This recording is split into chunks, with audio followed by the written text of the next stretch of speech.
Hello, everybody. I'm Dan Jacobson, and today's topic is address and street name grids in the Philippines. Let's have a look. Here we are in Malate, Manila. I've drawn contour lines that describe the addresses on the streets as we walk from north to south. We enter the 1600 block, the 1700 block, the 1800 block, just like in the United States. Now we are in Sampaloc, Manila.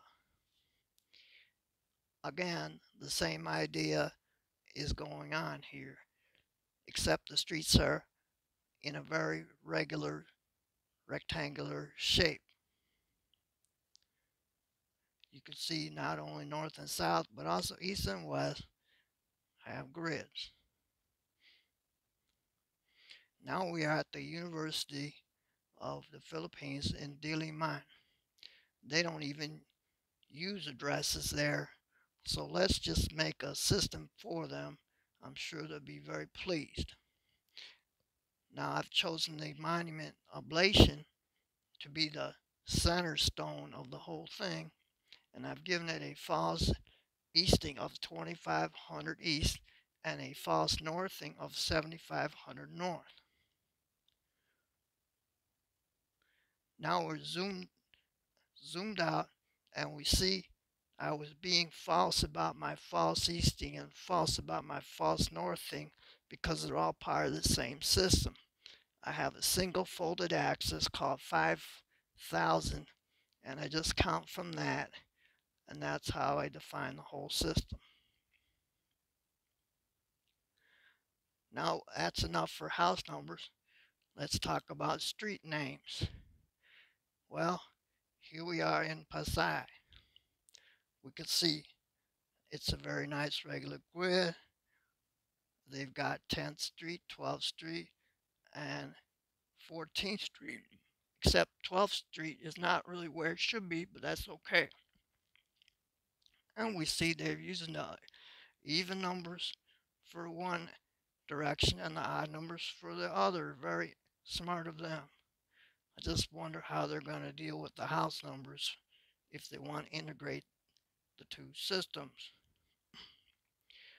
Now we are in Caloocan. The street names also are very logically oriented, and that's what their numbers look like. However, I wasn't pleased with it. I think I could do a better job if they would just give me the chance. And that's what I came up with. I kept one set of their numbers, but the other one I used the upper part of 0 to 100. In other words, anything over 50 I used for the other direction. That way I made a non-overlapping system, so it doesn't matter if you say the street name wrong when you're calling the ambulance, because it doesn't matter. Now we are looking at Bonifacio Global City. They've got a great grid there. The two directions do not overlap. In other words, there's no confusion if you forget which one's the street and which one's an avenue, because the numbers won't overlap. And I've found that we can use 18th Street to be the single axis if we want to describe it that way. And one day, if they want to start using addresses like the rest of the world, then they can just add 00 to their street names, and then they'll get an address system.